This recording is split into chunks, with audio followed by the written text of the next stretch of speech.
Fala aí, seja muito bem-vindo ao mais novo programa do Dunamis Movement. Esse é o primeiro episódio do Revival Club. Meu nome é Isaac Félix, para mim é uma alegria estar fazendo parte disso, estar aqui com você para fornecer não apenas conteúdo, mas a ideia do Revival Club é trazer para você indicações literárias para que você consiga construir a tua base de livros que vai formar a tua cosmovisão. Nós vamos trazer sempre, juntamente com o conteúdo, um livro que nos inspira, um livro que nos ajuda a formar a nossa cultura. Nós queremos que você leia, que você se aprofunde, que você cada vez mais amadureça espiritualmente. Nós precisamos cada vez mais de cristãos maduros.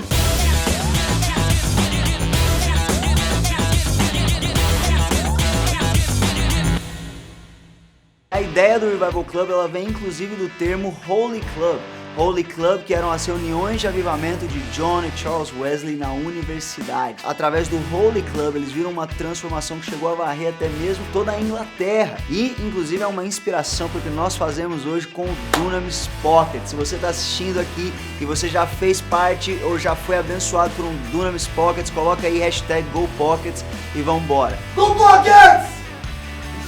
É isso aí, Go Pockets! E aproveitando que a gente está falando sobre reuniões de avivamento, o primeiro tema que nós vamos abordar no Revival Club não podia ser outro, é avivamento. O que é avivamento? E o livro que nós vamos indicar para você hoje é de um grande amigo, um líder aqui do Dunamis, pastor Eddie Nunes. Ele escreveu um livro chamado Avivamento Sustentável, que o editor provavelmente está colocando aqui comigo agora, que é um livro que busca não apenas estudar os avivamentos que já aconteceram, mas também entender qual é o propósito de Deus para o avivamento sobre a terra. Nós precisamos realmente entender e saber do que a gente está falando quando a gente fala de avivamento. Avivamento nada mais é do que quando Deus ele traz vida para aquilo que está morto, é a essência da palavra, avivamento. Nós temos textos que o salmista ele fala, aviva-nos, Senhor. O que ele está dizendo? Traz vida. Isso fica muito expresso em Ezequiel capítulo 37, quando se fala do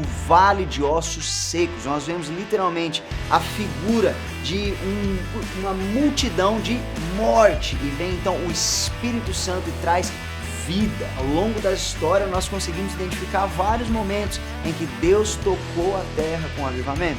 Nós tivemos o avivamento da Rua Azusa, extremamente famoso, conhecido, o Jesus People Movement, o avivamento de Gales, nós temos o avivamento da Coreia do Sul, nós temos o avivamento da Argentina, nós temos grandes momentos na história, esses são só alguns em que o avivamento então de fato tocou a terra.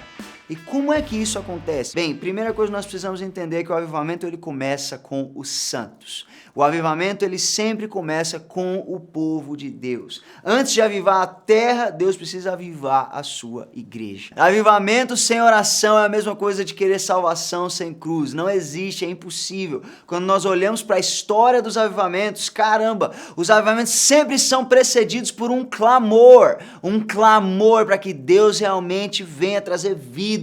Agora, não é apenas um mover de oração que precede o derramar do Espírito. O despertar dos santos, quando as pessoas começam a orar e a clamar por Deus, clamar para que Deus venha e traga vida para aquilo que está morto, ele é seguido de um mover de arrependimento. Arrependimento, a igreja precisa se arrepender antes que o avivamento venha. E isso é bíblico. Nós podemos ver, por exemplo, um dos textos mais famosos quando a gente fala de avivamento é de Joel capítulo 2, né? Joel 2 que diz, e depois disso derramarei do meu espírito sobre toda a carne, os vossos filhos e filhas profetizarão, os vossos velhos sonharão, os vossos jovens terão visões. Esse é o texto que lá em Atos 2, Pedro fala, hoje é o cumprimento de Joel capítulo 2. Agora, muitas vezes a gente se esquece que antes de Joel 2:28, que é esse texto que a gente ama, vem Joel 2:12 e 13, ou seja, antes de Deus derramar o seu Espírito sobre toda a carne, aquela coisa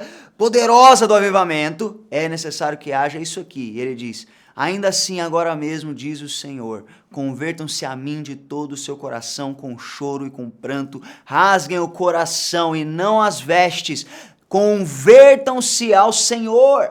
Há um chamado ao arrependimento antes que Deus toque a terra com avivamento. A mesma coisa está em 2 Crônicas, capítulo 7, versículo 14. Tenho certeza que você conhece esse texto também. Se o meu povo, que se chama pelo meu nome, se humilhar, orar, me buscar e se arrepender dos seus maus caminhos, então eu ouvirei dos céus, perdoarei seus pecados e sararei a terra. Ou seja, eu vou trazer vida àquilo que está morto, vou trazer cura àquilo que está enfermo. Então esse primeiro passo do avivamento, o despertar dos santos, o despertar da igreja, ele sempre começa com um mover de arrependimento. A igreja se arrepende dos seus pecados. E uma vez que ela se arrepende, ela está pronta, ela está preparada. Então, ainda despertando a sua igreja, Deus ele libera uma nova porção do seu espírito.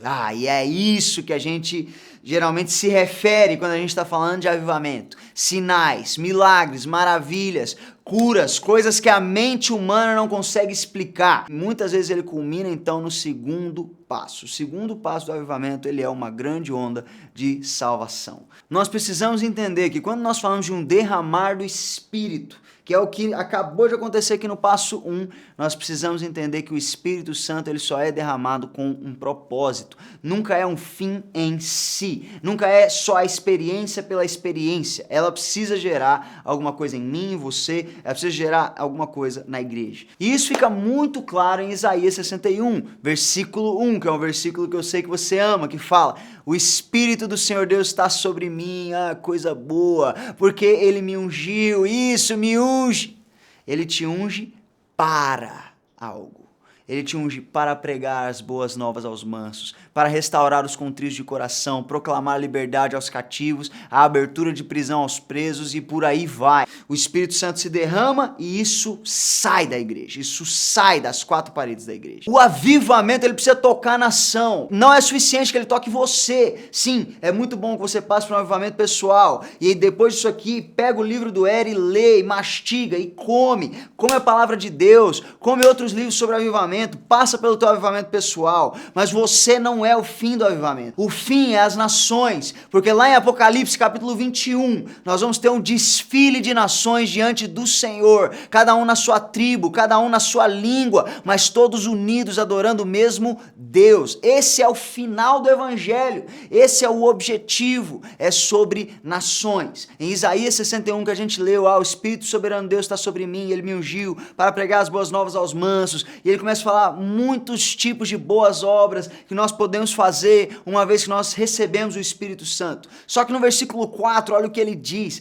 e edificarão os lugares antigamente assolados e restaurarão os anteriormente destruídos, renovarão as cidades assoladas, destruídas de geração em geração. Ele está falando, o Espírito do soberano Deus está sobre você não apenas para tocar um indivíduo, mas para tocar a nação que tem sido destruída de geração em geração. Será que nós podemos ver um avivamento culminar numa reforma no Brasil? Será que nós podemos ver o avivamento culminar em uma reforma que toca a sociedade, que toca as nações da terra?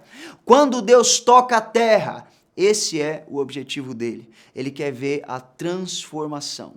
Ele quer ver a igreja sendo desperta, a igreja gloriosa, a igreja que carrega sinais, maravilhas, milagres, que flui no poder de Deus, saindo das quatro paredes da igreja, tocando o indivíduo, o perdido, levando, trazendo salvação, gerando festa no céu, mas também tocando a sociedade, gerando transformação, manifestando justiça, paz e alegria, o reino de Deus na sociedade. Bem, antes de todo avivamento coletivo, o que Deus procura é uma pessoa que esteja passando por um avivamento individual. Busque um estilo de vida de arrependimento. E então o Espírito Santo te encherá ainda mais. Individualmente, comece a viver o teu avivamento pessoal. Eu te garanto, uma vez que o Espírito Santo te toca, te enche, é inevitável que você escoe isso para outras pessoas e no contexto de influência que você está. Talvez você esteja no teu colégio, talvez você esteja na tua universidade, no teu trabalho, na tua família. É inevitável que você comece a emanar os valores do reino de Deus que o Espírito Santo está colocando dentro de você. Então, clame sim por avivamento para o Brasil, para as nações, mas clame também pelo teu avivamento. Clame, Espírito Santo, me encha cada vez mais. É isso aí, pessoal. Nós cremos que Deus está levantando uma geração que vai clamar por avivamento dia e noite, não apenas pelo Brasil, mas pelas nações da terra. Nós recomendamos para você o livro Avivamento Sustentável do pastor Eri Nunes. Ele que está pastoreando uma igreja linda lá em Lisboa, Portugal. Eles estão vendo coisas incríveis que Deus está fazendo lá. Ele carrega esse DNA do avivamento dentro dele, escreveu esse livro. E cara, nós estamos deixando o link aqui, você pode adquirir para você. Nós estamos deixando também 2 menções honrosas que podem te ajudar a compor ainda mais o teu entendimento sobre o avivamento, que é Por que Tarda o Pleno Avivamento, de Leonard Ravenhill, e também Cultura do Avivamento, que o Michael Budor escreveu juntamente com Benny Liebscher. Esses livros podem te ajudar a compor o teu entendimento e vão gerar o fogo dentro de você de clamar por isso todos os dias. É isso aí, primeiro episódio de Revival Club. Não esquece de compartilhar com seus amigos, com sua família, pessoas que você quer que queimem por avivamento junto com você. Compartilha, deixa o seu like aqui, comenta abaixo. É isso aí, que Deus te abençoe. Até a próxima, eu fui!